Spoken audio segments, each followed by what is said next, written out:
Kişilər zəifdirlər. Mən artıq onlarla nə əməkdaşlıq edə bilirəm, nə də münasibət qura bilirəm.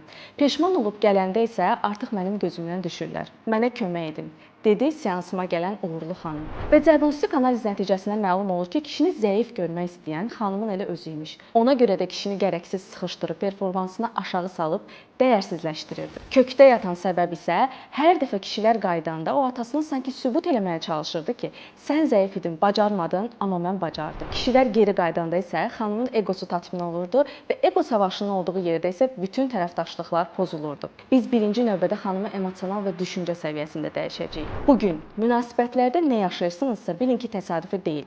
Daxilinizdəki dəyər sisteminin nəticəsidir. Və o sistem dəyişmədiyi müddətcə həyatınıza daxil olan insanların sadəcə adı dəyişəcək. Sizə yaşatdığı hisslər eyni qalacaq. Mən artıq günahlandırmanın daşını atıb, real olaraq özümlə üzləşib, münasibətlə bağlı sistemimi kökündən dəyişmək istəyirəm deyirsinizsə, rəyə sevgi yazın, sizə ətraflı məlumat göndərək.